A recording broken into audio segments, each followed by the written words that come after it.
Welcome to Spurs Vision TV. Good morning, good afternoon, good evening to wherever you are around the world.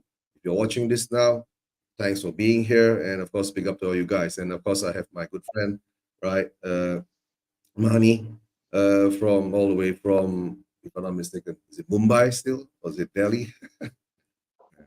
Nope, it's Chennai, and Ah, it's not yes, something that Chennai. you should. Yeah. Because, and the thing is, the language spoken over here is also spoken very frequently in Malaysia, Tamil. So Yeah. there's no excuse for Malaysia to forget Chennai too easily. Yeah, and I've got 10 with us too. And big up to Huddersfield Town, Ryan. Hope you're doing well, Ryan. And I see Huddersfield Town is doing very well in, if I know what, are they in League One at the moment, or are they in?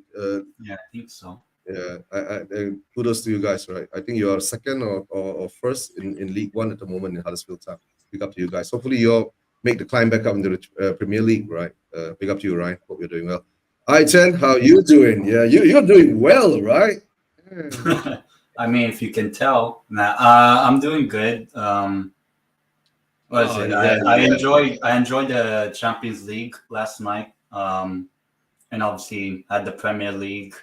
I watched the NLD, North London Derby, and then the game after was the Newcastle game. So yeah, well, unbeaten start for Newcastle, same number of points as Arsenal. If we win on Saturday against Fulham before Arsenal play Man City, we actually be top of the league if we beat Fulham. Yeah. So And yeah. And 10, yeah, because I was looking, the Carabao Cup, right? What was the scoreline for you guys? Oh, who do we get? Who do we have? When we win, this I'm a bit weird now because I only know that we are playing Coventry tonight, right? And yesterday there was a whole slew of games. Okay, you're playing next week. Then. Yeah, right. against and Arsenal and Mani, you guys are playing Atalanta on Thursday, if I'm not mistaken. That's a weird timing. No, That's usually when the Europa League is going on. But yeah, it is what no, it I is. think it's only a Champions League that's happening now. Yeah, it's Champions League this week, and I think Europa League maybe and Conference League will be on another week or something like that. And obviously, with this new format for the Champions League, I think it's thrown everything for a bit of a toss. And even now, we're still trying to wrap our heads around this new format. And obviously, if you qualify next season for Champions League, Eugene, you're going to have to do that same level of mental work to try to figure everything out yourself too. No, Mani, I think it's more or less the same, right? We're in the Europa League. We're still playing that 8 games, 8 games, 4 home, 4 away, and then it will be spread out. It's the same. They're just repeating the format in each league now, even all the way to Conference League. But the only thing is that I think because I don't understand why we're not starting. We're starting 1 week later, and you guys are starting another week. You're starting a week earlier, and you're playing on Thursday because Champions League has never been played on Thursday, right? I guess, yeah. Yeah, so that's the weird thing. But maybe after that, everything will revert back to the Tuesday, Wednesday, and then Thursdays for the 2 lower leagues. Yeah, I think so. Yeah, but it is what it is, right? So I'm not in the Champions League. 10 is not in any league. Yeah. Europe-wise, right? And they're looking good now. Yeah, they're looking very good now, right? Not, how would you say, being in a position where you're not playing good football but getting the results, right? And we'll go into that later, right? I guess we'll get the monkey off our backs. We'll go to the first game, Spurs v Arsenal. 0 Spurs, Arsenal 1. I'll just go ahead first and I'll just say that in the beginning I was watching the game, right? I was quite impressed because we were like in control and we were creating, I call this now semi chances, not real chances, but semi kind of chances going on there, right? Solanke had a good chance and he didn't take it. Maybe he's still rusty and all that. And of course, you're playing against the best defense from last season. That's what they expect, right? But as I went on, as I watched that game, right, and I was going, my gosh, that's Arteta's game plan. You understand? Hold on, let me bring on another guest. Hi, Doc. Let's test your mic again. No, No. you're muted. Wait first. Yeah, now. Yeah, Okay. that's better. Yeah, Better? that's better. Yeah. Okay. Very I'm good. glad. I managed to work it out, huh? Yeah, Okay. managed to work it out, right? Yeah. I'm sure you're. Mani is in the. He's the one without the picture here. Over Yeah. here. Okay. Right. Okay. Right. Right. No, I was just going through this. We'll go to the Spurs fans first. Then I'll come to Mani and Ted. Yes. Me being a Spurs fan, during the NLD, the game I watched, right? To tell the truth, right? I won't say this live, like, let's not tell you on the back room. I rushed home. I watched the game. The first 20 minutes or so, I thought that Spurs were actually doing very well. We were in control. We were creating semi-chances, as I was saying. But as the game went on, right, I had this feeling is that was actually Arteta's game plan. Sit back, right, and just absorb the toothless attack that Spurs has, and then we get caught out in another set piece, right? And of course, a lot of the Spurs fans are saying that it was a foul. Gabriel pushed Romero in the back. Yes, actually, Gabriel did push Romero in the back, but the ball wasn't there yet. I know. So I guess maybe the VAR and the referees didn't take that into account, because if the ball was there and when Romero was pushing the back, most probably it would have been a bit of foul and it would have been a goal. But I was looking at this, it was bad defending by Romero. He switched off. He wasn't sticking to his man. And he should have been coming from the back of Gabriel to defend that ball. Instead, he was standing in front of Gabriel. And that would have caused, how would you say, the scenario for Arsenal to score. And after that, right, I said this earlier in another of our Spurs YouTubers show. I asked that question: if we go 1-0 down, will our heads go down? And after we went that 1-0 down, right, I felt that our heads did go down, and we were practically lost. And it made me even feel more frustrated was that you take off James Maddison, right, and put on Timo Werner. And that blew my mind, And I was saying, guys, I was putting in the group chats and all that. We brought on Werner Sarr, and who else? Werner Sarr and Odegaard, right? Arsenal brought on Sterling and Jesus. So the quality, the gulf is there, and I can see it, right? So I'll come to Doc first. Doc, you being the Spurs fan, right? Let's hear your feelings on the game, right? That's how I felt. And of course, in the end, I felt disappointed. We lost, but in the end, at this moment in time, I'm numb. I'm so numb that, it is what it is. I'm just going to hang in there. It doesn't matter what happens from now on. You get what I'm saying? And of course, we'll talk about the manager's statements later. They weren't very controversial. Doc, if I can just start by first, we look at the specifics of what went on, and then I just go around and talk about the global situation about this whole North London derby thing. Firstly, I felt that you're right, Eugene, because the push was much earlier. It's not within that particular phase of the movement or that particular episode where he was jumping up. But on the other hand, one might argue that by pushing two-handed, right? If you're in contact and it takes out your opponent out and puts you in a favorable position to jump up unchallenged. So you can always argue on that score. But if you look at the situation in an isolated fashion, it's always going to be like that. But in the end, you always look at what happened before, what happened after, and all that. As far as I'm concerned, we were not really in the races because we were sort of knocking our heads against a brick wall. You got a solid back four and very effective, fullbacks playing for them. And we just kept knocking, pushing the ball to the sides and trying to get round. Yeah. I remember last season. Yeah. I coined this, right? I keep watching us play horseshoe football. You know, we Uh-huh. just go in a U shape back and forth, right? And there's no Yeah, actual yeah, penetration. And the worst part is that, right? yeah. Our right players, right, can't even get a cross in. You see, so So yeah, that's key to the whole thing, because nobody took a shot when they had the chances. When Sa came in, what did he do? Maybe out of sheer frustration, he just had a shot. Yeah, it was a sort of a mild grass cutter, but he did get the shot in, and it sort of underscored the fact that we were very toothless as far as goal scoring opportunities were concerned.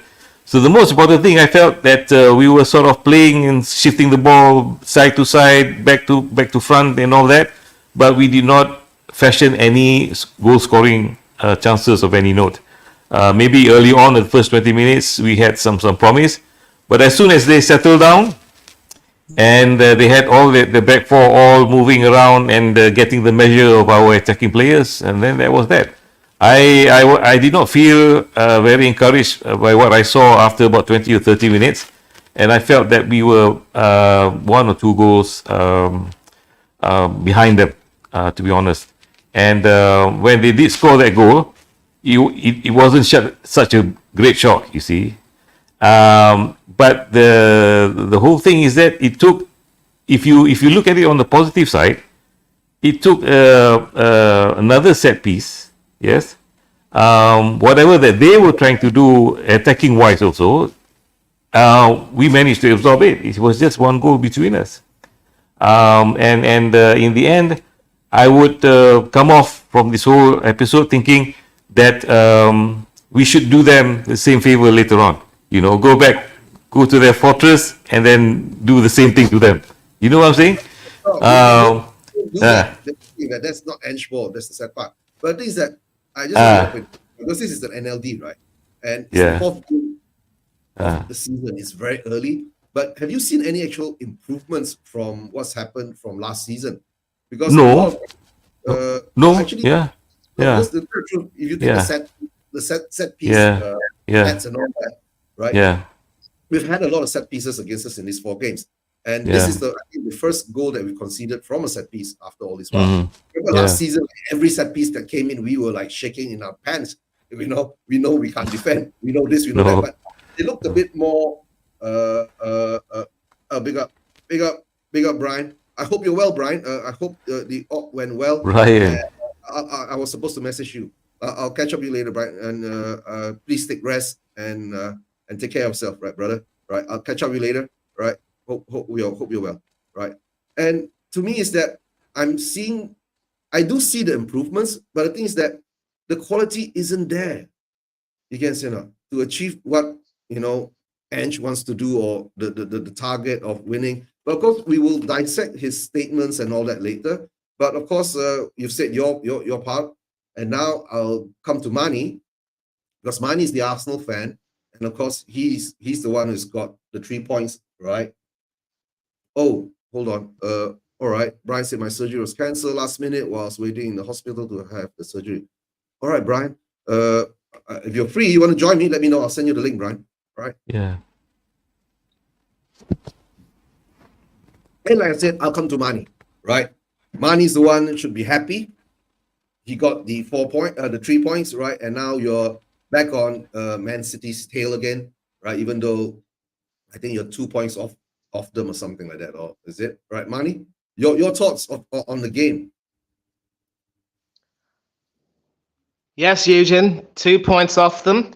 Although the way City are playing and the way things are going, we could end up being 5 points off their tail, and it'll be back to the hand wringing and the finger pointing all over again. And I was very interested to hear what you had to say when you spoke about Arteta's so-called game plan. If you remember, last season when we went to the Etihad, just as we're going to be doing so this coming Sunday, Arteta's game plan obviously was to try to shut down City by, completely packing the defense and sort of depriving them of any chance of momentum and playing the ultra defensive sort of game. And it kind of worked, as we came away with a point. But a lot of people were saying that given that City missed quite a few of their starters, we should have taken the bull by the horns and tried to go for the win. And in the end, that proved to be the thing which sort of cost us in a way, because we didn't have the courage of our convictions to try to really take the game forward.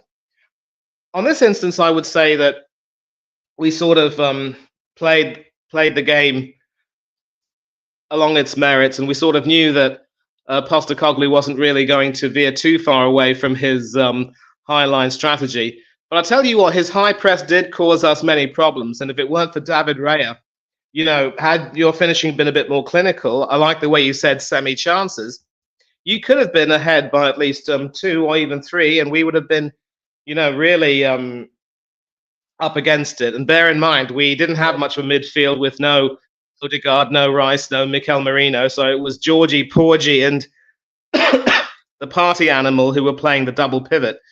But credit to Georgie, at least he didn't make a mistake and make Arsenal fans cry like he did this time last season. And I'm happy with the win.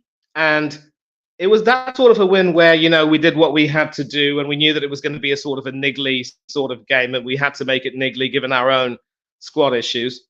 I will say this, though. Jurrien Timber, as well as he might have played, there were a couple of instances where he was lucky not to be very heavily censured, and we were discussing this, and you were there on my stream with Mr. B, the Brentford fan. Big up to you for coming in the chat, by the way. We were talking about a few issues regarding refereeing decisions, and we're thinking that maybe Timber was a little bit lucky in some respects. Oh yeah, I And wanted to go to as that for the too, foul yeah. on, go ahead. No, I said I want to go. I wouldn't mind going to that too, right? Because during that part, right, I felt that was like a real London derby when the aggression was there and the passion was high. But after that incident, right, everything just went dull. You know, it's like everybody just switched off and it's okay. You know, but yeah, there was a lot of grabbing, pushing, and all that. But yeah, go ahead, Manny. Sorry to break your thoughts. No, that's fine. I mean, I'm glad you said what you wanted to say.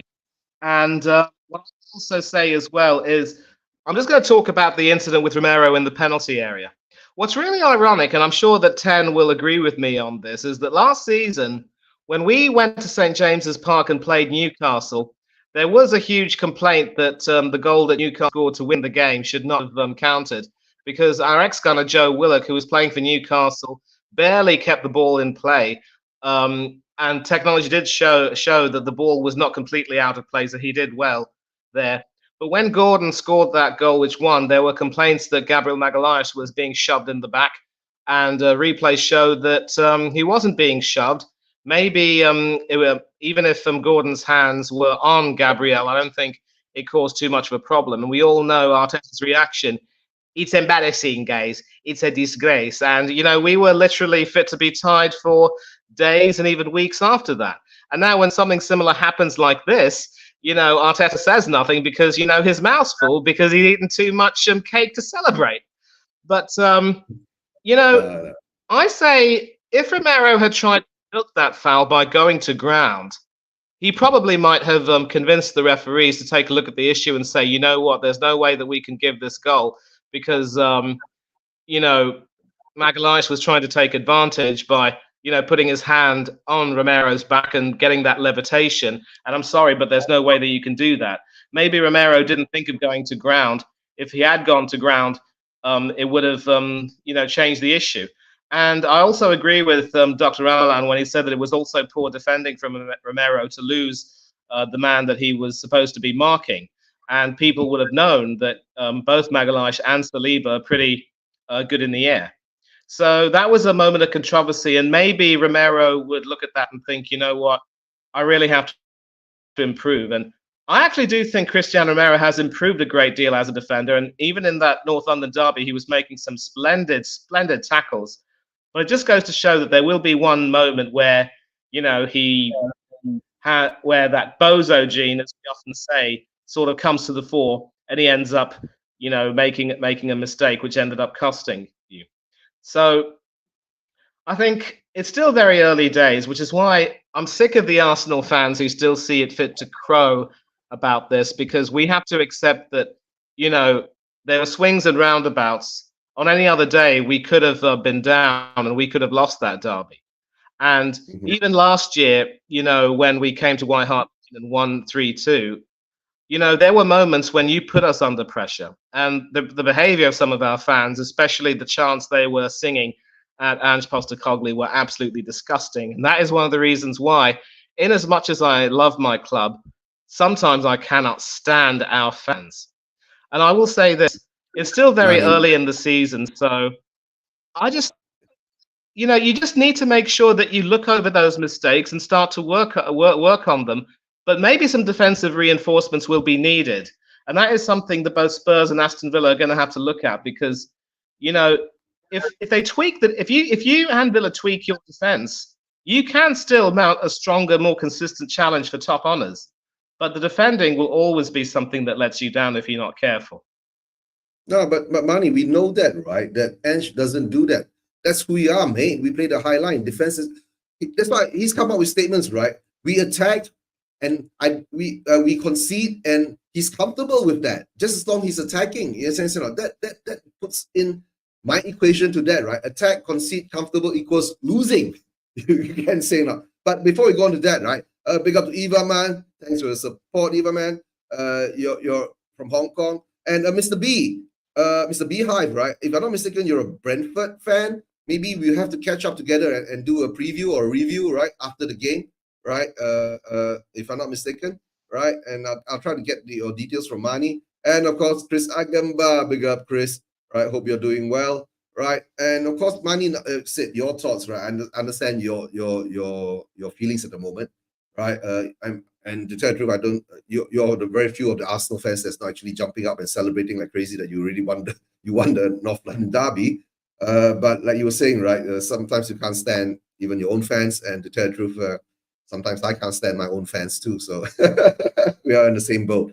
But let's get Ten's thoughts on this, right? Since 10, right? We played them before we played you, Mani, right? And we created so much more, and the chances that we created against Newcastle were more not called semi, they were more or less called three-quarters chances. Three-quarter chances. Three-quarter clear-cut chances that we didn't take, right? And in the end of the day, our defense let us down again, and we lost that game. So it's 2 games in a row that we've lost in the league. And of course, Spurs are very, very, I call, you know, we love to collect all these bad records, right? You know, like Arsenal has beaten us at home, right? 3 times in a row since 1980 something, if I can't remember that. So yeah, so big up to that too. So 10, your thoughts on the game? Did you watch it first? At the first thing I asked you, and you know, give your thoughts. Yeah. Yeah, I watched basically all of the match. The first 10 or so minutes, I think Spurs were the better team. I remember David Raya making a couple of saves at his near post. But then after that sort of 10-minute spell that Spurs had, it was a bit cagey, I would say. Like, it didn't have that much, what do you call this? Passion until that Timber and Fakayo mess about or whatever. But there was one chance from Arsenal from Martinelli, and I'm pretty sure Manny will remember, where the ball was literally passed to Martinelli, and all that Martinelli had to do was pass it to Saka, and it would have been 1-0 easily for Arsenal. Yeah. But he hits it, and comfortable save for Fakayo. So for that like sort of chance, it was like a tale of 2 teams, like Spurs high line being caught out, but then Martinelli still not showing what he had like a couple seasons ago when he was really good. But there was also another chance whereby Solanke had a header and it was looping and it looked like it was about to go in, and then I think it actually was just away from the post. But almost called out David Raya. So in terms of the first half, I think both goalkeepers were pretty good. in the first half, and both teams in terms of the attack were a bit terrible, I would say. I remember there was also another chance whereby I think Son caught one of I think it was Ben White when Arsenal tried to play off from the back, and Solanke had the ball, and all that Solanke had to do was take one touch and then shoot. But instead, he took 1, 2, 3, 4, whatever touches, and the chance got away. So, like, once the second half started or whatever, I think Arsenal were a little bit more okay. Let's go for it, because apart from maybe that Martinelli chance that I talked about, I didn't really see Arsenal create like very threatening chances. But that second half, Arsenal, they got the momentum, and then when the corner happened, um, I do think both players, meaning Romero and Vicario, were at fault. I think Romero should have been stronger, or maybe he should have, went to ground and called for a foul on him. And for Vicario, I think he should have, punched it or claimed the ball when it came to Gabriel. But once it was 1-0 to Arsenal, throughout the rest of the game, it did get a bit boring in terms of both teams creating like very clear chances. And, once, players like a Madison came off for, one of the world's greatest players in Timo Werner, it was a little bit of an ask, I would say, for Spurs, because I didn't really see Spurs attack that much or had those sort of chances once they went 1-0 down. And then Arsenal, all they had to do was just, manage the game, because Arsenal, I think, do have the best defense in the Premier League at the moment. And, having the best defense means that they will not concede a chance against Spurs. And that's what happened. And the game ended like that. So I think it wasn't like the best North London derby. I think there's been a lot better derbies between the two teams. That's But I think I would probably say the better team did win on the day. I would say, because To be fair, Arsenal yeah. took the chance and saw out the game, where Spurs had semi chances and didn't convert. It was similar to the Newcastle game, whereby Spurs had a lot of the ball, a lot of the chances, but couldn't finish. But you can say, oh, but Spurs didn't have Solanke or Richarlison. So I thought maybe in this game, before the North London derby, because Solanke is playing and because of Arsenal's midfield issues or whatever before the game, I would have thought maybe now those chances will fall to a natural center forward.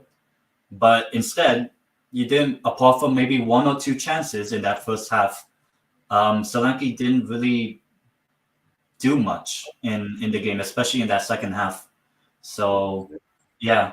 And to be honest, Arsenal's midfield without Rice, Odegaard, and Mourinho, I think that would have been Arsenal's starting midfield in that game, not Jorginho, who is it, Havertz, and Partey. So, the fact that Arsenal got the win with that sort of midfield was good, but I do think for Arsenal, the inclusion of Rice in the Man City game that will come up later on Sunday will be important. But yeah, as I said, I think the better team did win on the day.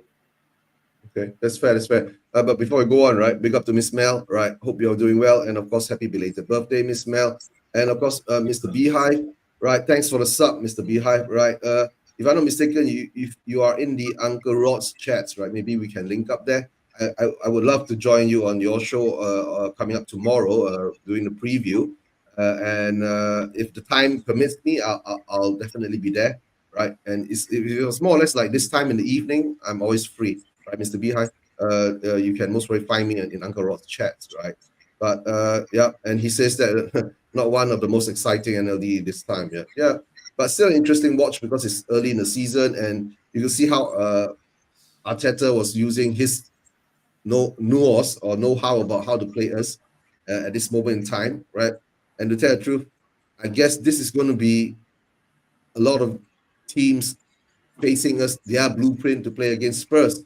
Why not? That's why the only thing is that we'll only take advantage of the weaker teams with weaker defenses while we attack like that, and we'll beat them. Stronger teams, slightly stronger defenses, it becomes a tough time for us to actually beat them, right? And don't forget, in the Newcastle game, right, guys, we didn't score, right? It was an own goal, right? So we ain't gonna take credit for that goal, to tell the truth, right?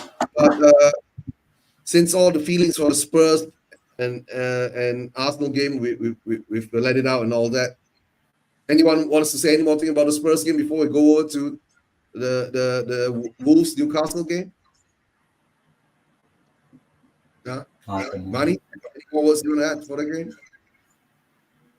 Nothing really, Eugene. I think Ten summed it up when he said that we were, marginally the better team. But all I will say is, once again, it's very early days, and I just don't want to see any more, picking up of the team as, we're all that. But when we still have some tough tests to face, and Ten also did say that if we have Rice and hopefully Odegaard back, it might make a difference against Manchester City. I don't know if I can see that happening, sadly, and we're still waiting on Mikel Merino.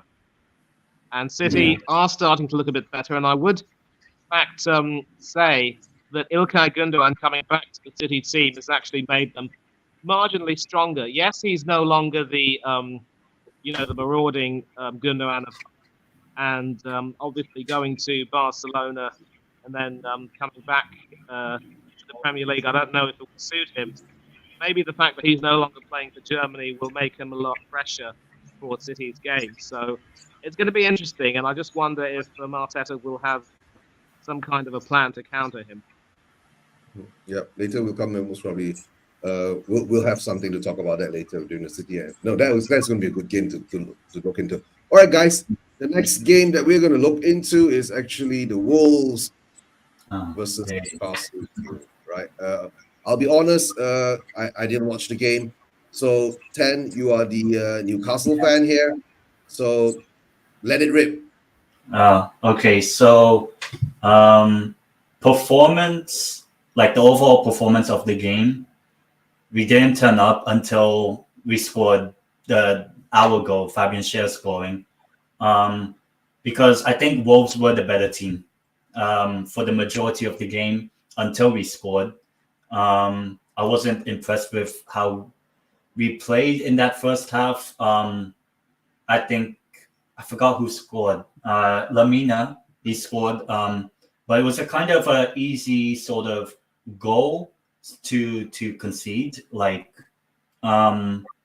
basically, if I remember, it was Andre, a new signing from Fluminense, who I think has a Premier League record now. As a debut player, completed 100% of his passes. And I think he completed 100% of his passes when he basically assisted, because I think it was João Gomez who basically nutmegged himself in the lead up to the goal, which didn't allow Fabian Schär to adjust his body and Nick Pope to adjust his, movement or whatever, which allowed, which allowed Lamina to score. And then we didn't really create much. There was only maybe one chance that Newcastle had in that first half where Anthony Gordon beat his man and hit the post. But apart from that, we looked really bad, to be honest. And then and just before at halftime, we made 3 subs. So we took off Isak. The reason why we took off Isak is because it says he had some sort of problem with his eye just before halftime. So that was the reason why he was taken off. So Isak came off. Longstaff, thankfully, came off. And trying to remember. And I think Joe Wellington came off, if I remember, because he was on a yellow card. And coming on was Harvey Barnes, Sandro Tonali, and Joe Willock. And actually, I think all 3 of those subs, when they came on, actually made a difference. not until we actually scored the goal, because I still think Wolves had the better chances. Strand Lawson, unfortunately, former Celta player, he did have a couple of opportunities. He hit the post for Wolves, but Wolves didn't convert their chances. And then that chance that Fabian Schär, he shot from 30 something yards out. It took a deflection from Craig Dawson, and it managed to beat Sam Johnston in goal. So it wasn't Jose Son. So maybe that kind of helped. And it was 1-1, and the momentum, I think, really shifted because 5 minutes later we decided, okay, let's try to do long range shots. And then Harvey Barnes, he cuts in from the left to his right, and then the defense of Wolves just gave him a lot of space, shoots and top corner, and it was 2-1. So in terms of long range shots, Newcastle probably wins this week. Probably competing with Villa with John Durant. But yeah, we scored. Harvey Barnes scored. And then for the rest of the game, we decided to manage the game basically. But we did have a couple of chances to make it 3-1. Tonali once again had his shot saved, like in stoppage time. But there was one chance that Wolves had that Nick Pope made a very good save, which I think if Dubravka was playing, that goes in. But because it was Nick Pope, he saves it. And it did happen. He saved it. And then we saw out the game and won the game 2-1. And it's hilarious how we're playing terribly. Like, there's not been one game so far this season that I've been impressed. I think we've been the worst team in every game we've played.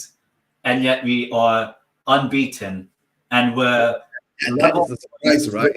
we're level on points with Arsenal, and there's a chance that if we beat Fulham, whether we do a good performance or not, if we beat Fulham on Saturday in the 3 o'clock, 4 o'clock here kickoff, then Newcastle will be top of the league because the Man City Arsenal game is on Sunday. So if that happens, I'll enjoy Saturday night for at least a day. But yeah, the fact that we're playing terribly and we're getting the results at the moment, and we're still in the Carabao Cup, which I want us to win. But we play. So do I. We want to win that too. Right. Yeah. Well, we'll see tonight. We'll play AFC Wimbledon next Wednesday night. But yeah, in terms of the performance, I've not been impressed. But the only thing I've seen different is that we haven't really, at the moment, knock on wood, suffered any injuries at the moment. Whereas, Spurs having injuries with Richarlison, and then the game against Newcastle, the Van der Ven, Solanke, and all that. And then Arsenal, they have basically I know Rice was suspended, but the midfield was injured and all that with Marino and Odegaard and all. But with Newcastle, there's barely been any injuries. There was one with Joe Willock in the Forest game, but then he comes back in this game and was actually pretty decent. He made a lot of attacking runs because that's what he's known for, his runs and all. But yeah, Newcastle at the moment haven't yet, knock on wood, suffer any injury that has hampered us this season. But also we've managed the Fabian Schär red card quite well. We are still unbeaten this season. Hope that continues. Hope we carry on, because after the Fulham game and the AFC Wimbledon game, which are both away games, and last season we were terrible away, unless it was like the relegation clubs of Burnley and Sheffield United. But after Fulham and AFC Wimbledon away, we actually play what do you call this? Man City at St. James's Park. So Man City, they play Inter tonight, then they play Arsenal, and then I think they play Watford in the cup, and then they play us at St. James's. So it's going to be a pretty big week, or a couple of weeks for Man City, but I think also for Arsenal and Newcastle, I would say. But so far, results-wise, so good. Performance-wise, I still want better. I still want an improvement. We haven't won a game by more than one goal yet this season. We haven't scored more than Still two. winning them. Yeah, and that's the thing that, when the transfer window closed, everyone said, teams like Crystal Palace, I don't know who else people said had a very good transfer window. And then Newcastle, we barely really signed anyone, to be honest. I would say we had a 0 out of 10 window, but then yet we're closer to Man City than we are to Spurs at the moment. So yeah, that kind of tells you that. Don't rub that in, right? We're 13, right? So we're nowhere near there. Yeah. So but before that, right?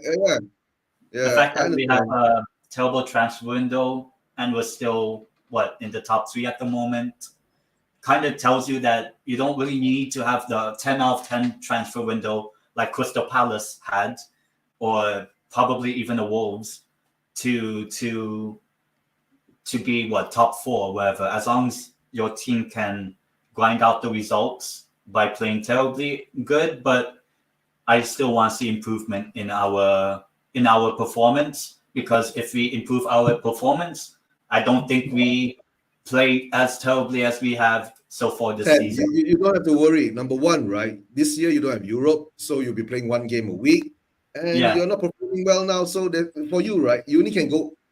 Things are looking brighter. Yes, for now. For now. But I'll come to Doc, right? Doc, I know you messaged me and all that. I need your talk. The Wolves and Newcastle game. Any thoughts on it? I actually want to say something about the Newcastle thing, and Ten's observation about performance. Sometimes if you have a 0 over 10 transfer window, but on the flip side, you've got a settled team, and as long as they remain uninjured, they will weather the storm, whatever comes. You see, so they're able to play as a team, and whatever difficulties or challenges that come their way. But if you have 3, 4, even 5 newcomers trying to blend in, it will take time for them to bed in and blend and get used to the drill and all that. So there's always a flip side to these transfer windows. Sometimes you just need to ease newcomers in instead of just throwing them into the deep end. So I feel that for me at least, I'd rather see a bad performance and winning 3 points than a great 10 minutes and not winning anything. Okay, so big up to you anyway. Huh? Okay. Okay. There's one more thing, right? There's a game tonight for us. Your thoughts tonight for the Carabao Cup? Well, it's a 3 a.m. match, isn't it? 3 a.m. match, yeah. Yeah, 9 o'clock. It's not even live on our cable provider. I have to find something to watch. I'm not sure. My usual drill, if it's a 3 a.m. match, I'll just go to sleep, wake up in the morning, and see if we win. I'll watch the highlights. If we lose, I'll slinker off away and find something else to be happy about. Okay. No, but because what's been happening with our club, right? Ange being in this pressure now, and his press conferences are getting a bit feisty or spicy. He's been shouting at the reporters. Yes, I always win in my second season, kind of scenario. Right? Well, we four matches in, I think it's still possible. Definitely not the league. Yeah, everything is possible. But the thing is, I actually like a bit of feistiness with managers, because basically it reflects. For one thing, I don't think he fully appreciates the gravity of a North London derby. I think for the start, yes. He doesn't really have that feeling yet, right? But Doc, you cannot say that because he's been in scenarios where you're playing with Celtic and Rangers, and I think the Celtic Rangers one is even more crazier than the North London derby, right? So, Perhaps, but that's not the issue, Eugene. The issue is he feels that every match is important. You see, that's his point. I do, yeah. It's the wordings. You get what I'm saying? You don't come Yeah, out and say yeah, something like the North London Yeah. derby is as important as any other game. You get what I'm saying? And then Yeah. because he's, to tell the truth, right? Yeah. We got a group of people, right? Mm. We've come to the conclusion, right? Ange is trolling the fans. It started Yeah. last season with the Yeah. Man City game. You understand? So, we know Yeah. we are Spurs Yeah. fans. We want to win every game, right? now. Yeah. But when certain times comes to it, right? And then you put a whole divide into the fan base, right? You know, and then Yeah. you get a lot of influencers, YouTubers coming out saying that if you want to lose, you're not a true Spurs fans. You don't have the winning mentality. And then there's another group of Spurs fans who come and says that, bro, if we beat M City and Arsenal wins the league, right? That's hanging over our head for how long? Yes, so the thing is that Yeah. the problem is that what I see now is the things that Ange says, right? He is contradicting himself. The news conferences that he puts out there, the statements he puts out there, he says that we just as long we are attacking, I don't mind conceding, and I'm comfortable with that. Bro, if you add those three words together, right? Yeah. That means you're telling me you don't mind losing. And then That's- you yeah. say you don't mind losing, right? And then you tell everybody, the whole world, is that winning every match is important, and the North London derby is the same. My There's more than a hint of defensiveness, of course, with the way he handles. He's not the best. He hasn't got the best public relations skills. That's for sure. Yeah. But last season, Yeah. the media out there loved him. That's who we are, mate. You see that. Let's dwell on that point for a bit. Yeah. But Yeah. now they're Yeah. turning on him already. Well, because look, he's snapping back at them. is a sport. This sport is all about small margins. Right? One half a yard too slow, or and then the half a yard wide and all that. Suddenly you're not in a position to be the hero that you should have been. So the most important thing I feel is that 4 matches in, I would like to see more from how this unfolds. Remember when we last season we had 10 matches unbeaten and all that. Suddenly after the international break, and suddenly everything went belly up. And the worst part of it, Doc, right? Yeah. When we had Yeah. 10 games unbeaten round, big up, Mass. Hope you're doing well, right? When we had the 10 games unbeaten run, right? Yeah. That was our new manager bounce, and our club took advantage of that and had that fan Yeah. forum, and our great owner came out and said that Yeah. we got our Well, shot. basically, we've been found out. You see, you play just one style, one way, and you have no variation or within the team structure as well. And when you want to play a certain way, you better play perfectly. There's no leeway or margin where you can make an error here or an error there. For example, what Mani mentioned just now, that Romero, instead of using his gamesmanship, if somebody is just having 2 hands on your back, you fall down, right? And then it becomes a different thing, you see. But I don't know. To be honest with you, we were a bit naive, throughout the whole match, notwithstanding the first 10, 15 minutes. I got another question for you, right? Because you're in Yeah. psychology and medicine, sport medicine, all that, right? Do you not think, right, with this high line that we've been playing, right, Yeah. the pressure on Romero's mind now, right, being a defender, if you're a defender, right, you would take pride in the clean Yeah. sheet. Yes, or no? You take Yes. pride defending well. What I have to say, right, Yeah. my biggest feeling now, right, he's lost Romero. Because Romero has been switching off in games too many times. Yes, Yes. I agree. And to tell the truth, right? And Yeah. he keeps going out there, we're good, but sometimes, when we concede, it's because we switch off. To tell the truth, right? Yeah, If I was a football manager, right? If any player switches off, right? You're not playing the next game, bro. Yes, I agree. You know why? Because basically, what is his style anyway? He's a last ditch desperate tackle type of player. Yes, right? That's what he's been doing. But he's not the commanding sort of centre back that marshals the whole defense and all that. He doesn't do that. And then it's all about one-on-ones and all that. So I feel that, but having said that, he has improved a lot in terms of the actual number of fouls that he commits, right? That puts pressure on the whole team anyway. Yeah. Useful fouls and all that, right? To be fair, yeah. And Matt, if you want to hop on, I'll throw you the link, Matt. Just let me know, right? And then Mr. Beehive says here, right? Coventry is not going to be easy because number one, they gave Manchester United a good game last season. Don't forget. Yeah, they did. Yes. They did, So, but the thing is that, for what I see against the Coventry game, right, at this moment in time, is we always take advantage of the weaker teams.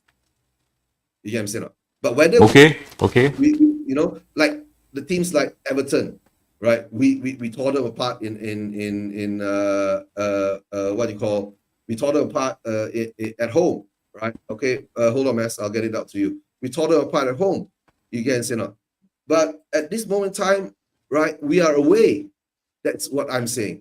Will we be able to actually weather the storm there and actually get through? Right. Well, when you play away against such a team, firstly they know more about you than you know about them. Yeah. That's for the start. Yes. Secondly, we really need to start with the best available players. No more messing about with let's put on the second 11, and then if we're in trouble we put on the heroes and all that. That's not going to work when you play away like that against any team. Never mind Coventry, which is a very strong team, to be honest with you. So I feel that in the end, if we're not careful, we're going to be out beyond this stage. So I feel that we have to start with our best available and ease our players to give them some minutes and all that, useful minutes and experience. But otherwise, it's going to be a uphill battle all the way. Yeah, to tell the truth, right? How would you say? And of course, now the Spurs fans are going to the sense that, how many players are we going to change for this game? Are we going to put out a full strength team and all that, right? You remember what happened last season against Fulham? He did 8 or 9 changes, and that's the thing. That's not going to work. That's not going to work. I don't have any confidence in the situation if we have too many changes. Already we're trying to put in younger players, newer players into and try to ease them in. So and with the sort of expectations that we need to have in terms of winning something, like Newcastle wants to win the Carabao Cup, so do we. Okay, but how badly do you want to win this, right? You're not going to win this by putting in your second team with 8 new players, trying to find their footing and their way through the game. That's not going to happen. Yeah, I understand. That's true. Yeah. Right, but before that, let me bring on Mass. Bring on Mass. How you doing? Hey guys, how are you? Yeah. Hello. Yeah. Hi. I'm not sure you've been with Doc before. I haven't. No. Nice to see you. Yeah. Doc is actually a very well-known sports science doctor. Well, it's the doc that actually made me think of this analogy when he was talking about the style, and I was sitting there listening, and I was thinking, this reminds me of the story of Bruce Lee, where he went to America and he was practicing his martial art, Wing Chun, right? And obviously he was teaching it, and the teachers and the masters back in China, they got very upset with him, and they sent over their best, I don't know, student or fighter over there to effectively challenge him and have a closed door fight to stop him from teaching Wing Chun in America. And cut the long story short, he fought the guy and beat him. But it was at that moment that Bruce Lee realized that having one style wasn't enough, because at the end of the fight, even though he prevailed, he was exhausted. He then realized that the close quarter combat of Wing Chun wasn't suited to fighting on the ground or if the opponent runs away. So he developed his own fighting style. And that just reminds me of Ange Postecoglou. Ange Postecoglou is so stubborn that he's unwilling to change his style of play and the formations to adapt to the challenges that the team is having. And that will be his downfall, because if you look at managers like Pep Guardiola, they don't stick with one style. They change their formation nearly every season. They change their personnel nearly every season.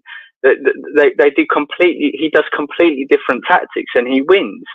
Jose Mourinho, yes, he's a very defensive, pragmatic manager, but one of the things that I really enjoyed under Mourinho at Spurs was his ability to adapt the tactics against the top 6 teams and get results.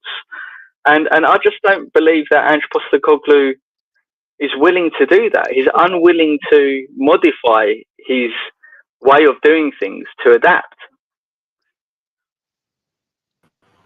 All right, and I think Gary's another Newcastle fan. He's in East Malaysia, right? Hey guys, can you hear me? Yeah, Gary, yes, at last you're on, right? But yeah, switch off camera, then you won't have a connection problem with camera. Okay, a question here now, right? Because we have a mixture of fans. Mani's an Arsenal fan, 2 Newcastle fans, and 3 Spurs fans here. Mr. Beehive asked, is Ange Ball success or a failure? I'll come to the Spurs fans first, okay? Yes. Rob, what do you think? Ange Ball success, failure? I have to be fair. It's too soon to say, all right. But you see, even within a rigid system, there's still a lot of variations or permutations that he can try. For example, I don't think Romero suits as you know, as a centre back like that. What if you push him for a bit forward as a defensive midfielder? All right. Right, and then let Dragusin and Van der Ven marshal they have better speed and they have better concentration, so he can marshal the defensive midfield forward, and then let the attack benefit from that. I think it's just a matter of tweaking personnel within the system, and then let the system become really achieve what he set out to do, because that system should allow for flexibility or interchange of positions and personnel and all that. But even within looking for that system and how it is executed, it's not executed very well and at the present moment. So I can't really say. I'll have to watch for the next maybe 3 or 4 matches and see. Okay, but Doc, just come to the thing, right? Right now, right? Do you think Ange Ball is a success or a failure after last season and now? No, it's not yet a success, right? So I can't. Yeah. Not a failure. No. What I'm saying is that I cannot judge at this point, right? I'm the all in, or you know, I have to see after a certain point. But at this point, I have to tell you that the signs are not looking good. Yes, that's as far as I will go. All right, the signs are not looking good. All right. Mads, I'm sure you know. I know what Mads is going to say, right? He's going to say it's a failure, right? Mads. Yeah. Hi, man. See, we do this a lot as Tottenham fans, right? We're very every the start of every new season, we always reset our expectations and hope for the best. However, the reality is that Ange Postecoglou, when you look at his stats, and this is the best way to judge him, putting aside him as a personality. When you look at his stats, he's got the worst stats at the moment of any of our last 16 managers, as it stands today, over the whole. And certainly in the last 32 or 31 games, when you look at it. When you look at his performance in the year 2024, we would certainly, from last year, we would have been 16th in the league. If you look at his stats over the 31 games, we would be 9th in the league. And then we've got to ask ourselves, why haven't we kicked on since Mauricio Pochettino? You know, why do fans accept, out of the 14 London derbies that we've had, we've lost 7 and drawn 4. Since when is that acceptable to the fan base? Why is it acceptable to the fans to permit us allowing 62 goals in a season? I think it is. You know, that is not progression from Pochettino, and I think that Angeball hasn't worked, and unfortunately for him, if he doesn't have a miraculous turnaround in form in the next 5-6 games, and we lose against Man United, Brentford, or we even draw, Daniel Levy has shown us that he will pull the trigger. That's true. That's very true, Matt. Right, because we are sitting on 13th now, right, with 4 points. So that to tell you the truth, right, that reminds me a lot of, it gives me PTSD again, Aussie ball, one day Ramos, Absolutely. I mean, Eugene, and I get where the doc is coming from as well. I understand his position. He's being very pragmatic. I think the only problem with analysing Ange just based off the 4 games is that you could do that if the team was radically different from last year. You can do that if his tactics have changed from last year as we're doing something different, and you can see a progression, a change, and we're just bedding in those changes to then reap the fruits of those changes and get the results. But it's not. It's effectively the same team as last year, albeit we have a new striker that's come in. The tactics have not changed, and the results have continued from last year. So I'm sort of not sure what we're waiting for. I know. Now I'm not. We can do a whole new show on that, Mass. Because to tell the truth, in my position in this, I did say this in on Yen's show, the Ricky Villa TV on Sunday, right? I said this was very simple. At this moment in time, right, there are a group that actually loves Ange, right? There's a group that actually doesn't want Ange to be there because we've seen all the flaws and all that.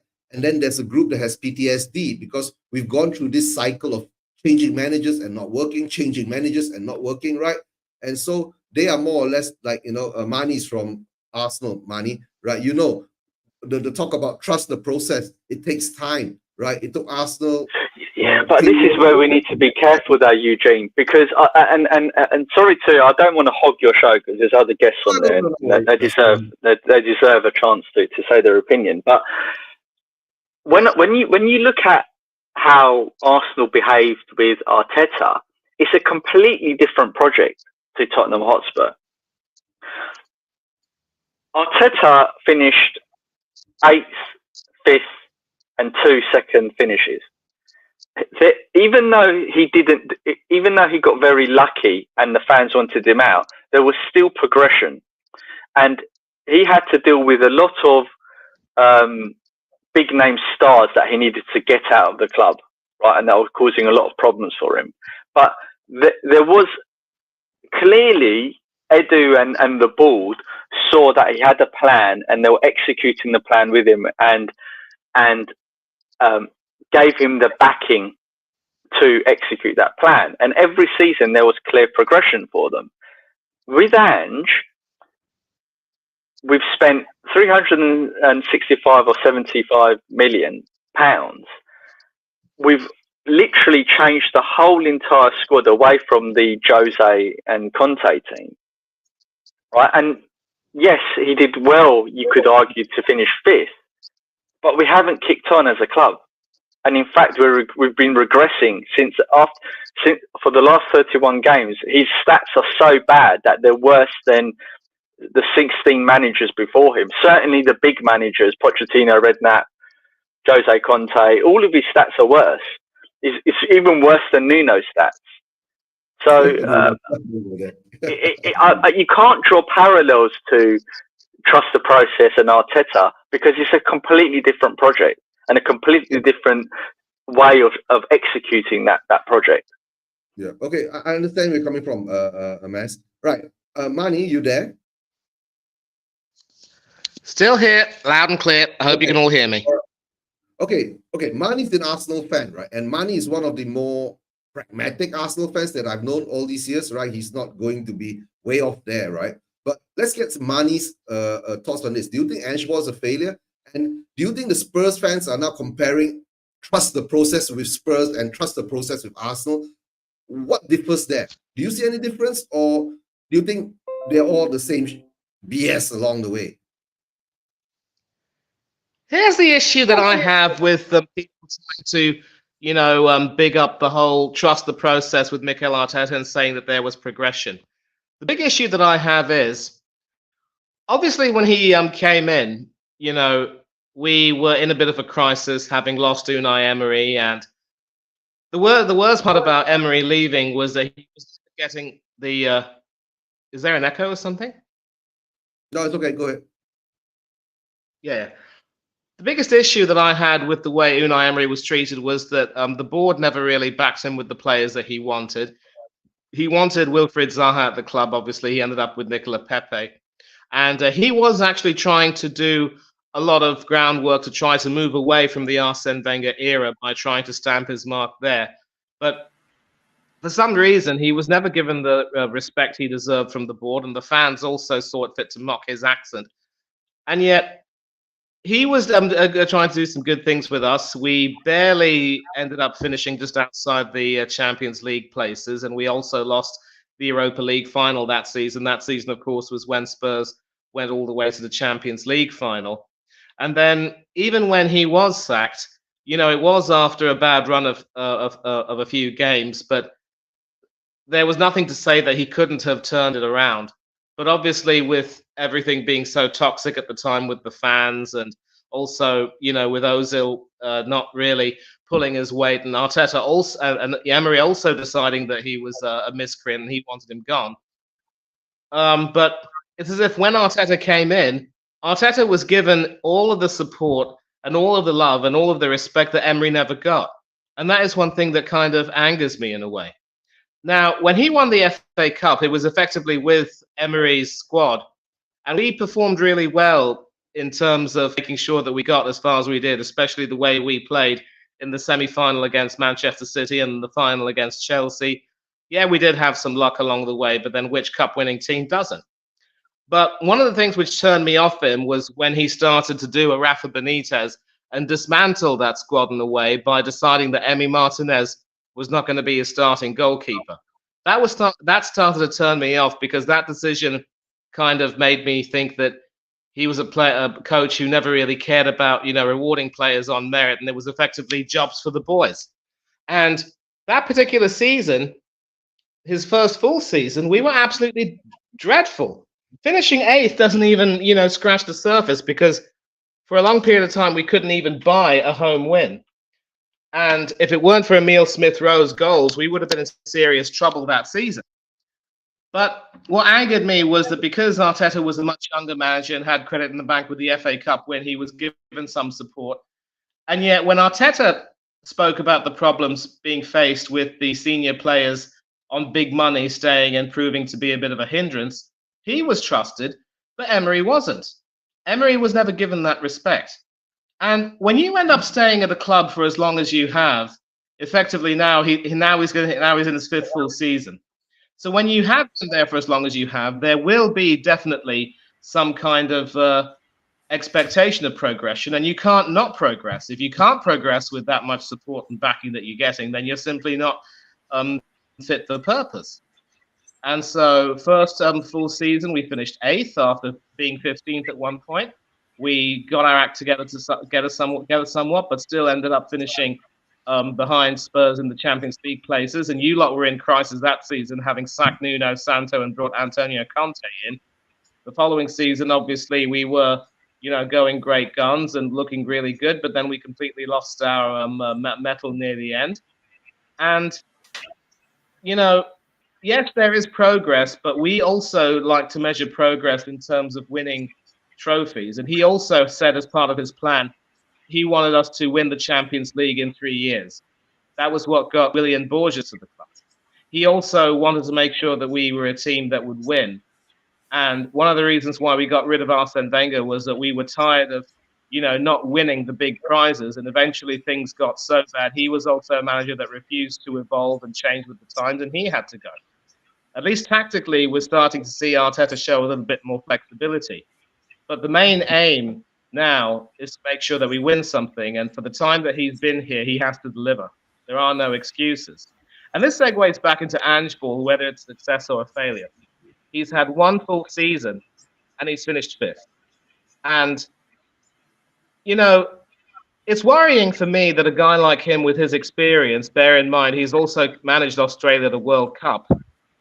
He can't even begin to understand that sometimes you have to sort of tweak your style a little bit. And a refusal to tweak your style, a refusal to be at least a little bit more flexible, is what will be the downfall of many a manager. It's been the downfall of many a manager over the years. Arsene Wenger was never willing to change his ways. At least Alex Ferguson continued to evolve tactically, and he ended up being continuously successful until he retired. So Ange has to be careful. He's treading a thin line.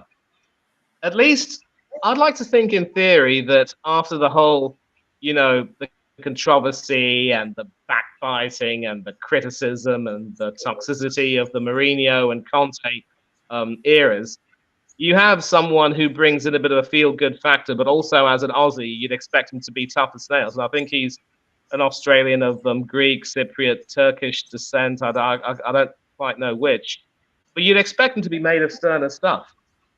And so I'd say that it shouldn't be this way because this is only his second full season. But he could very well be at a crossroads if things don't start to improve. He has to now start taking responsibility for his own tactics and start to realize if you keep making the same mistakes and you don't get the results you want, something has to change. And you and I both agree, Eugene, the definition of insanity is doing the same thing again and again and expecting a better result than the last time. And at times, both of us have been guilty of that. Maybe now, at least under Arteta, we're starting to move away. It only took him 4 full seasons. Congratulations for that. But Postecoglou now has to move away. Yeah, but Mani, he's already said it, right? This is who we are, mate, and I will die on that hill doing this highline hill thing. You guys know. So, but the thing is that whether Ange Ball is a success or a failure, of course, we will have to look at what like Doc says, right? Only time will tell, right? And like what Matt says is very true. If we are still, by December comes, right, and we are still languishing in the 13, 14 position, Daniel Levy will pull the trigger. We know that, right? Because Daniel Levy needs to be in Europe and preferably in the Champions League. But if we are stuck in the lower, the bottom part or the higher part of the relegation battle scenario, he'll be gone. We've seen managers being sacked for lesser than that, right? Even you talk about Martin Jol, you understand, But whether Ange is a success or not, time will tell. For all you know, if we are Mass, I'm sure Mass will take this, right? If end of the season, right, we were 15, right, and we won the Carabao Cup, right, all of us will be delirious, right? And possibly Doc and I will buy a plane ticket and join the celebration on the high street in London. Yeah. Well, I think there's big. It's interesting though because everyone's looking at Arsenal now and singing their praises and saying what a team they are, and I agree with them. I think they're a brilliant team to watch. I think this season certainly they look really disciplined. They've got good players all over the pitch. In an era of Klopp and Pep, what Arteta's done in terms of building a team to challenge at least for the title and guarantee third or second is a monumental achievement. And yeah, he was fortunate to win an FA Cup with Emery's team that was left to him, but at least he done it. It's one thing more than what Pochettino did when it was at Spurs, and I would say Pochettino had an even better team back then. So I know time will tell with Ange, but I don't think he's got much time left. I think his stats are so bad now that Levy will be looking at this like a hawk, and by game 8, I expect him to be gone. Certainly with our fixture list coming up. That's fair. And if I could just cut right in here, mate. Say this, I'll just cut right on. I'll be. So Ange now has to decide. I mean, I know, Eugene, you told me that he said the same thing in every single press conference. This is who we are. I'm going to die on that hill. But Postecoglou now has to decide, does he really want to die on this hill? He was having a good time at Celtic, mind you, winning titles left, right, and centre. He was loved by the fans, and he also made it clear that he wanted to stay. But then maybe the lure of the Premier League's millions tempted him. But then he has to decide if he ends up, getting sacked before the end of his second full season at Tottenham. I mean, will it really have been worth it? And yes, he might end up getting a huge payout, but then that should really not be what defines managerial ambitions these days. So Postecoglou, I think, will come at a crossroads where he will have to say, you know what, maybe it's time to it is time to change. I know he says everything now, but there will come a time when people will change. And coming back to what Master said, I'm not necessarily trying to say, that it's that we're not. It's bad that we're just challenging and not winning. I mean, it's better to be challenging than be stuck in mid-table or fighting relegation. I can completely concur with you on that. But then we also have to take a look at both sides and say that when it comes to the crunch matches, we still suffer from issues of, naivety and complacency, and he still hasn't been willing to shake that off. So again, it's going to be very early days, and time will tell this season if it's a success. And he signed a new deal, but as with Arsene Wenger, if we fail to end up winning trophies, people are going to start turning on him too. And ever since the FA Cup win, our record in the domestic cup's been absolutely diabolical. We haven't looked like winning anything there. The less said about our European sojourns, the better. And so people are going to ask questions. And whenever people talk about that, the fans always say, no, we got bigger fish to fry, and we're happy just challenging for the league. Sooner or later, things are going to start changing. So time will tell with Arteta as it will with Ange. Okay.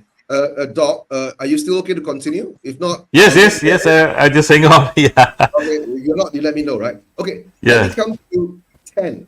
10 is a Newcastle fan, right?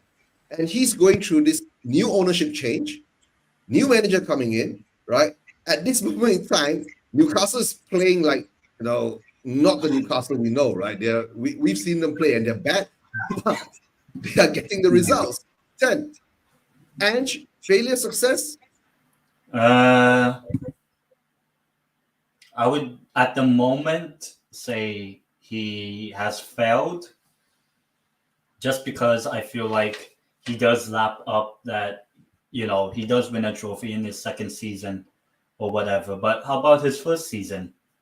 How come Spurs didn't beat Fulham on penalties, or maybe not even brought it to penalties? Or I forgot who Spurs lost to in the FA Cup, but Man City. Also, Man City, fair enough. But, still, and wait, wasn't that like the first time Man City beat Spurs at your stadium ever? Yeah. Since the new stadium, I would say. So even that, in a way, Ange has made history, But no one was really expecting Spurs to win the Premier League. But, with one game a week last season, you would expect maybe to take the cup seriously. But I remember the Fulham game, you didn't really take advantage of the Carabao Cup, because who knows what, how far you would have went to, because, when Newcastle, the season before we got Champions League, we focused on the Carabao Cup. Unfortunately, we didn't win it, but we made it all the way to the final. And then when we lost the Carabao Cup final, there was like, oh, would our heads drop if, after losing a cup final, or will we rise to the occasion? And for Newcastle, we, in a way, did. We got top 4, we got Champions League, so that's a little silver lining. Whereas with Spurs, I would think, for Tottenham would be like, you guys should be trying to win the Carabao Cup or FA Cup or even the Europa League this season, because Spurs has a history of winning the UEFA Cup, what used to be called. So, there's 3 trophies available for Spurs, whereas for Newcastle it's 2. But with Spurs, if Ange is talking about him winning usually winning a trophy in his second season, then if let's say he doesn't deliver a trophy, then it's just a failure, But at the same time, why couldn't he deliver in his first season? And it's kind of like the problem I have with Eddie Howe and Newcastle, but talk about that another time. But with Ange, I just feel like he does have to change up some of his, I guess, tactics and all, because the high line and all that. But do I think that he'll change his tactics that can possibly help Spurs win a trophy? Because I think I would probably say I don't speak on all Spurs fans or whatever, but I think Spurs fans would rather finish 17th but win the UEFA Europa League or the FA Cup or whatever trophy it is than just top 4. Oh, you get Champions League but no trophy, because Spurs have done that, very recently, against Arsenal and all that, but it's not really a trophy. And that's why for me, I didn't celebrate when Newcastle, I was happy we got Champions League the season we got it, but the following season, which was last season, I expected us to challenge, get to the top 4 again, and this time go one step closer, not just make a cup final, but win a cup final. And we didn't do either. And then now we're out of Europe. So I just think that, in the case of Spurs, I think Spurs do have to win a trophy this season. Just like any other club.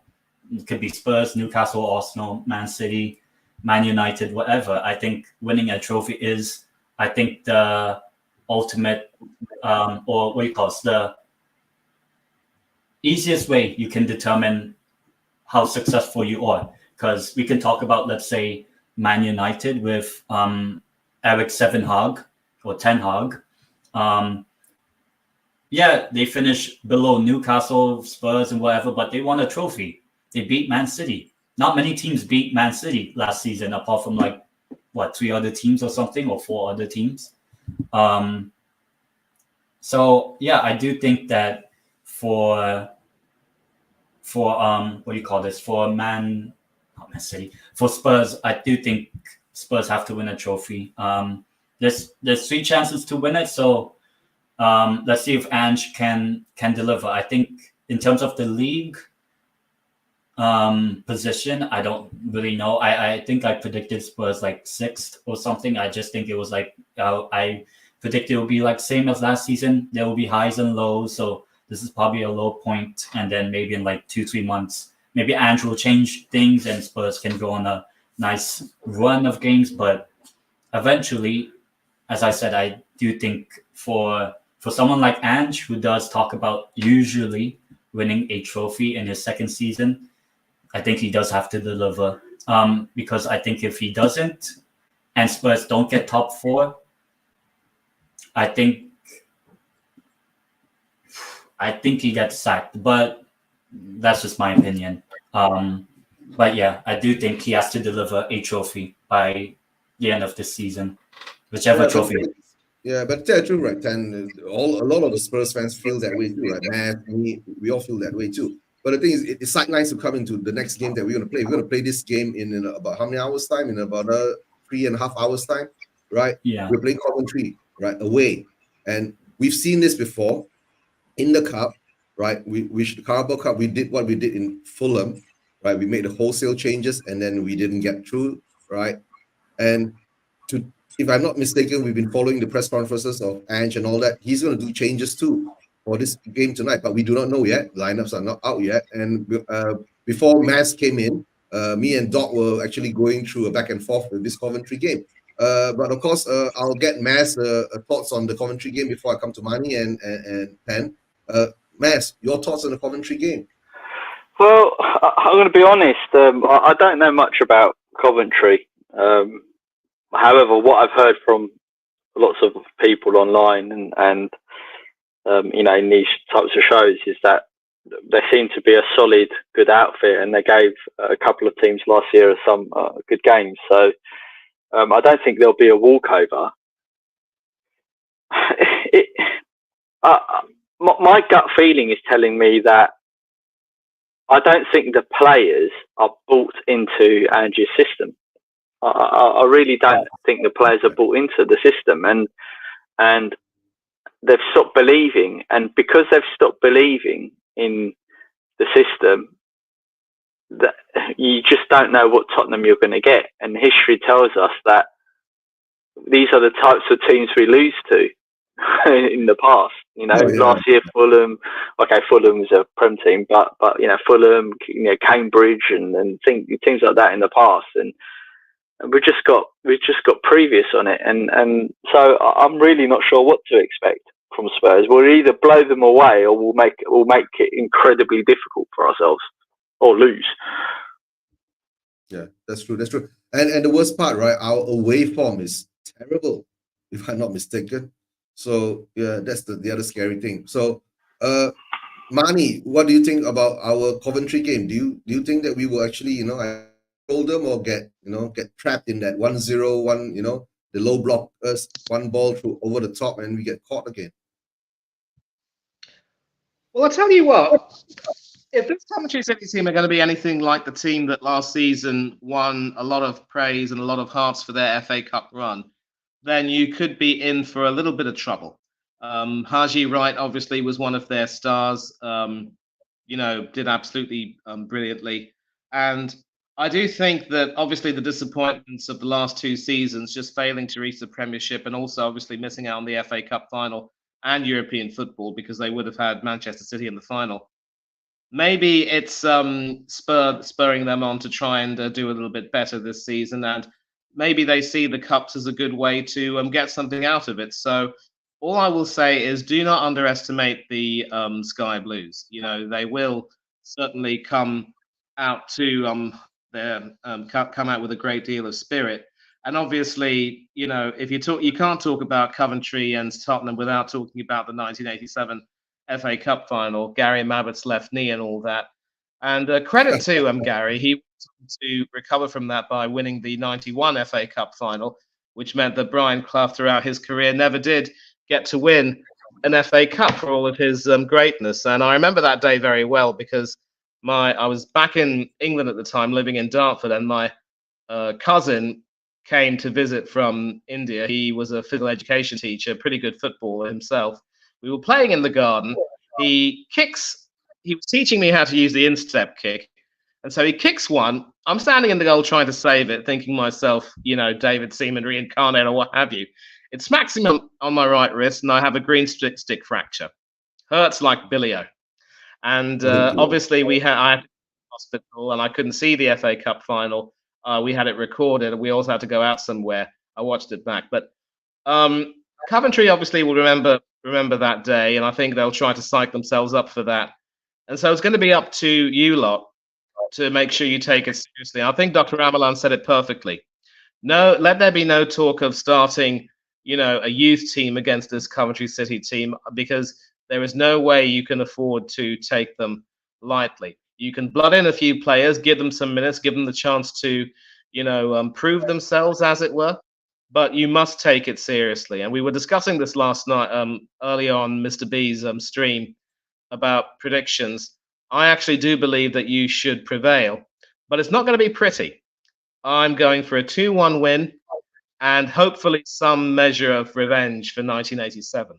Although we might say the same thing every time you lot play each other in the cup.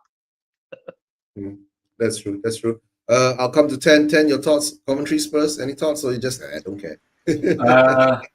Well, I guess it would be interesting because, what Coventry did the past 2 seasons. They were a penalty away from being a Premier League club instead of Luton Town. They could have been a FA Cup finalist more recently than Newcastle or Spurs or Arsenal or any other club that's not Man City at that time. So yeah, I guess over the past couple seasons, just watching a little bit, just very little of Coventry. They've become a little bit of my, team. Okay, I want to see how they do in the championship, which they haven't done well, to be honest. Only 1 win in 5 for Coventry, but the season that they almost made the Premier League a couple seasons ago, they started the season terribly. So it's not the end of the world. So, and I do think Coventry will obviously give a game because it's at home, it's at their stadium. Whether I think they have the quality compared to a Newcastle or a Arsenal to beat Spurs, I'm not sure. But I would probably lean towards a 2-1 to Spurs. But at the same time, I could easily see Coventry somehow pulling something off if Ange decides to make, 5 trillion changes to the starting 11 and play, I don't know. I know he's not at the club, but somehow bringing back Tanganga or Harry Winks back at Spurs or something like that. But yeah, I think I'll say 2-1 Spurs, but Coventry to score first. That's good. Interesting. Yeah. Let's put in his predictions. Manny, your score predictions before I go to the Spurs supporters here. Yeah, I did mention, Eugene, it would be a 2-1 win to Spurs. I said that earlier. 2-1 win to Spurs too. Doc, for you? I'll take the odd goal in our favor. 2-1 sounds good to me, but I'm always hoping for something more. You know why? Because I feel that this is a match that will because we're already with the stats that Maz was mentioning just now about the comparison with our previous managers and all that. He's on a very short leash. There's not so much rope for him to play around with. So I feel that this match is quite pivotal, and if he makes it, it's make or break for him. So I feel that if you want to make it, you might as well make it an emphatic victory more than 2-1, perhaps 3-1. I would like to see that. Okay. Okay. First win and last win. Matt, your thoughts on this? I think that we will win 2-0. Oh, man, you're not negative this time. No, this is a joke between us. And to tell the truth, right, guys, my feeling this, right, and we've always taken advantage of the weaker teams, right, in defense and all that. But if Coventry can actually put up a strong defensive display, that will give us a difficult time to break them down, and it will be tight, 2-1 and all that. But for all you know, right, tonight we might just click and things might fall into place and we might just beat them, easily. For me, my deluded side is going to say we're going to win 3-0, 4-0, right? But my pragmatic side is going to say that we're going to squeeze it by an odd goal. For all you know, it will be a high-scoring game. Like, remember the last time they played against Manchester United, right? We all thought they were out, and then all of a sudden they came back with 2 goals, right? And then, Manchester United had to scramble for that last winner. 3-0, 3-2. That's what I'm going to predict for that game, right? Big up to Clement. Hope you're doing well, right? Okay, guys. We're going to do this the next one, right? Because we'll have a bit of chat on this, right?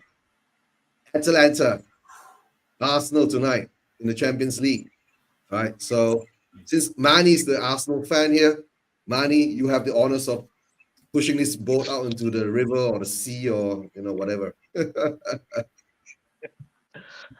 Well, it's not going to be easy, but it might not be too difficult. We are coming up against last season's Europa League winners, the team that stopped Bayer Leverkusen from achieving a perfect season, effectively breaking Granit Xhaka's hearts.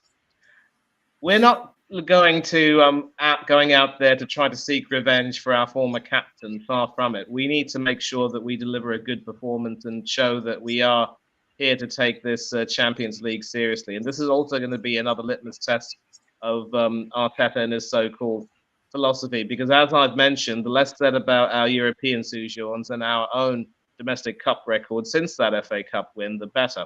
We've flattered to deceive, quite literally. And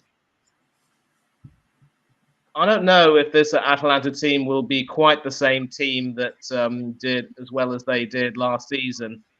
Obviously, beating the likes of Marseille and Bayer Leverkusen to win that tournament, they certainly showed that they were, built for the big occasion, and they certainly handled the pressure quite well.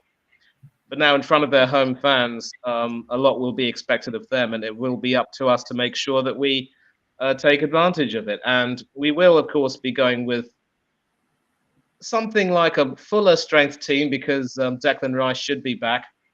I really don't know if Odegaard will be fit. I don't think we'll have Marino. So a lot is going to depend on our defensive discipline. And last time when we were out there in the Champions League, we had a lot of defensive issues, and our goalkeeper, Raya, did not cover himself with glory on a few occasions. Since then, he has improved his play, but he still has a very bad tendency to get his positioning completely wrong and be caught out of position. And I still do not rate him as a goalkeeper compared to Emi Martinez, who quite simply is different gravy, absolutely elite. And as far as our strike force is concerned, it will still, in all likelihood, be Kai Havertz on his own up front. I would like to see Sterling get some more minutes than the 10 or so that he got at White Hart Lane. I do believe that European nights do bring out the best in him. Tragically, of course, he left City just before they won the Champions League. But he will certainly now have a bit of a role to play, and there will be some question marks about Martinelli.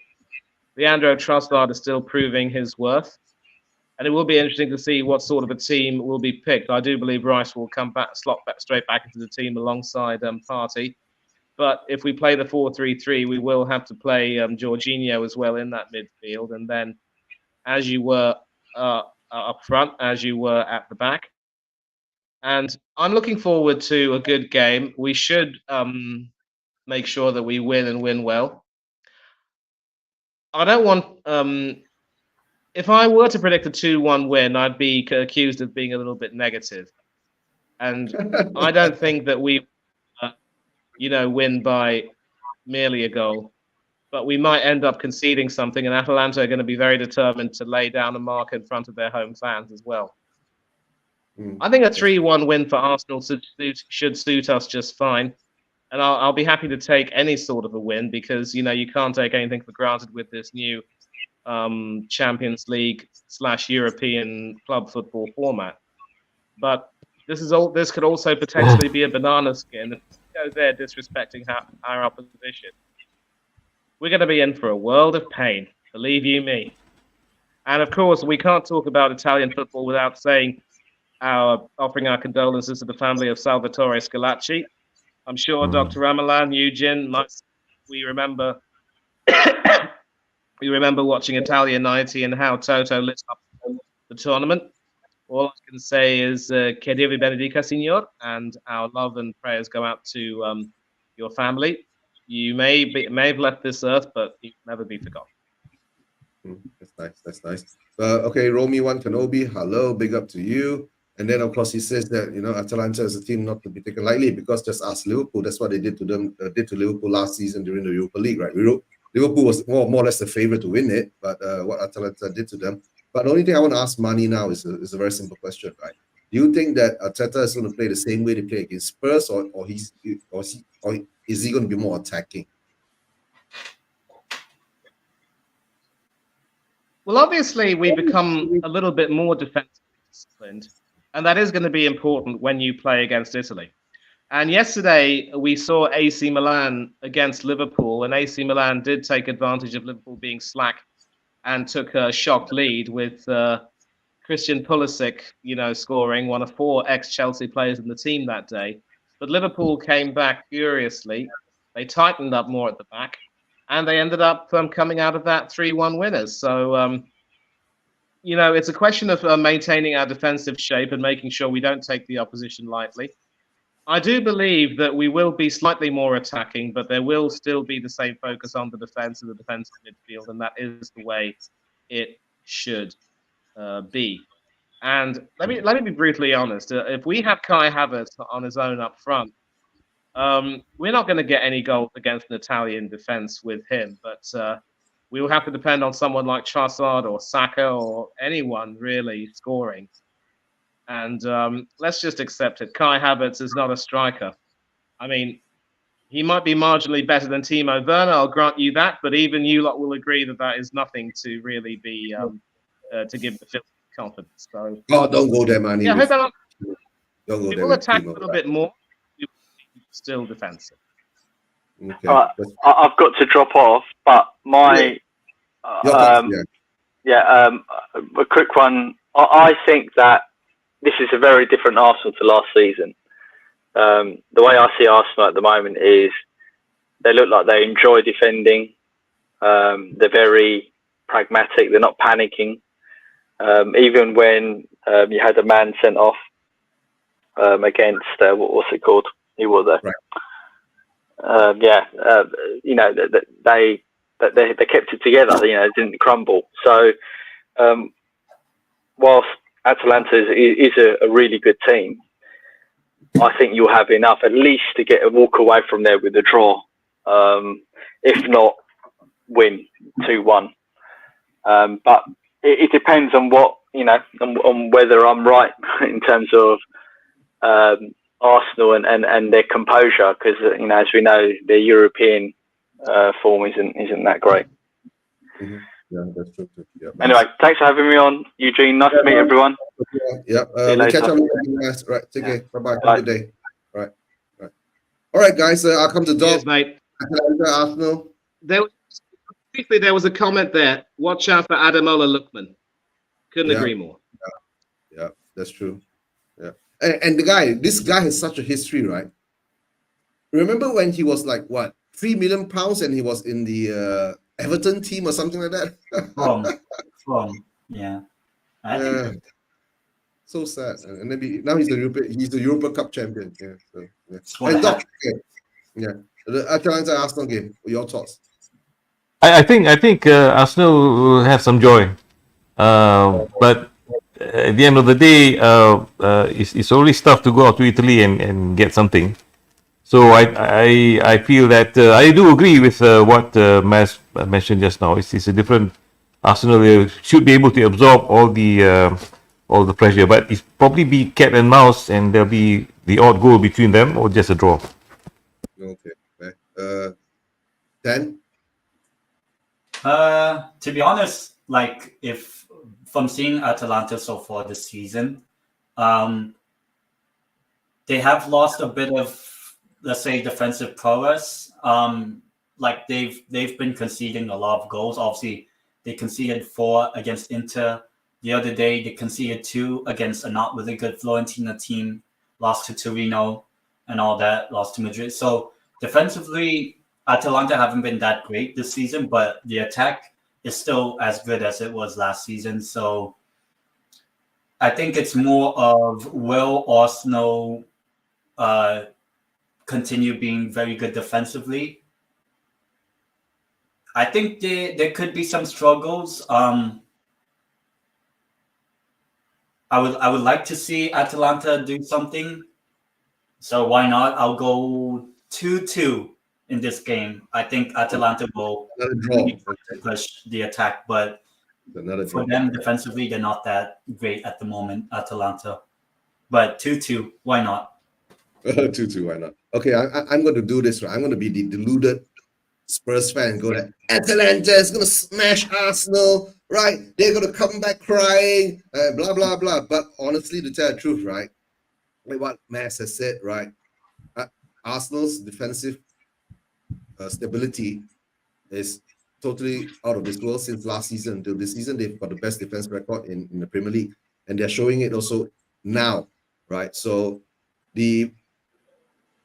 honestly, I'll tell you the truth. Right? I think Arsenal is going to beat Atalanta, especially after what Ten said, right? They've not been doing very well domestically, right? And conceding a lot of goals. So for all you know, Jesus might come up and pop up with something, and then you got Sterling there. The quality is there. So I'll go for a easy 2-0, comfortable 2-0 win for Arsenal. But okay, I got this another question. Mani, with the M City game coming up next, right? Will Arteta be distracted, or will he be more focused on this game? he can't afford to be distracted. Really, he can't afford to be. He knows as well that in order to give his credibility a little bit more in terms of legitimacy, he has to start doing well in Europe. And doing well against last season's Europa League winners is the best way to start doing that. I'm not going to deny that he will have one eye on that. And obviously, Arsenal fans are going to sort of start whining about the fact that City will have one more day of rest than we do because we play on the Sunday after playing on a Thursday.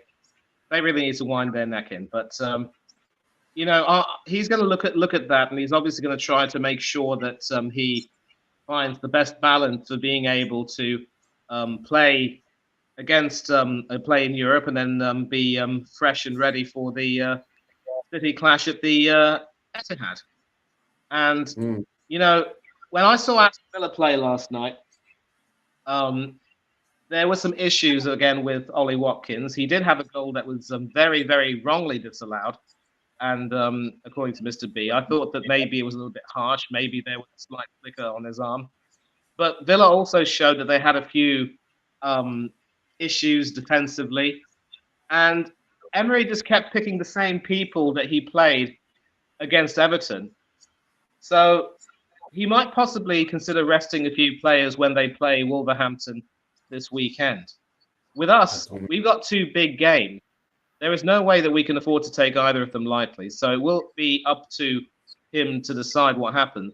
My guess is that he might decide to give the likes of Sterling and other players off the bench maybe some more minutes and more of a chance to really, show their quality, because the City game for now will probably be the more important one. We need to make sure that we avoid defeat, and if we can get a win at the Etihad, then we will lay down a marker. But again, it will be to be seen. I think both you and I predicted 2-goal margins of victory, although I think we will score 3 and concede 1. So to answer your question, he has to take both games seriously. He can't be distracted. If he looks too far forward, he can trip up against Atalanta, end up having a bad start. And you can't afford to have a bad start in a competition like this. So no, he has to take both games seriously. No room for distraction. All right, guys, we're coming to our 1 hour, 41 minutes plus. I'm going to wrap up the show soon. I will have your last thoughts and words, right?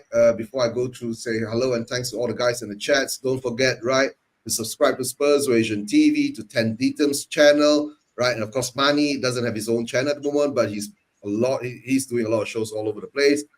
Doc Ramlan, right? You can catch him on Twitter with that Doc Ramlan, Sports Dr. Ramlan, Doc Ramlan, right? If you want to link up with him on Twitter, right? And let me read one more chat comment here. Atalanta tend to attack on counter where they're dangerous. So if Arsenal do what my team Real Madrid did and let them have the ball and hit them on the counter.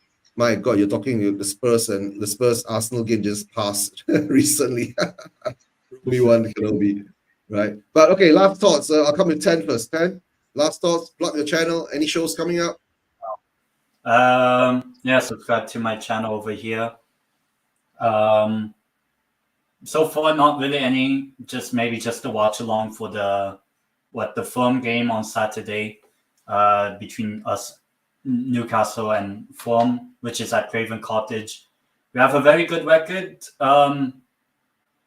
at their ground. I remember we beat them 1-0 in the Prem, 2-0 in the FA Cup, 4-1 in the league, and even all the other times, even under Steve Bruce and all that, we have a good record at Craven Cottage. So I hope we win that game. So let's see if on Saturday we are top of the Prem, because obviously, as I said, Arsenal and Man City don't play till Sunday. So I know a lot of people are talking about Man City and Arsenal being in a title race. You never know. You never know if the team of the 90s, the team from the entertainers or the not entertainers now can maybe, for now, with no Europe, maybe mount the challenge for the Prem for at least the first 5 or 6 games. But yeah, I enjoyed the show. Subscribe to my channel, subscribe to Eugene, and also to these guys as well. Yep. And Doc, last thoughts? Well, it's a test tonight, right? So let's pass that one first, and we need to win against Brentford during the weekend. So all the best then. Yeah. Yep. And Money? Yeah, all I will say for fans of all teams is let's not go crazy with talk of managers being sacked because it's still very early in the season.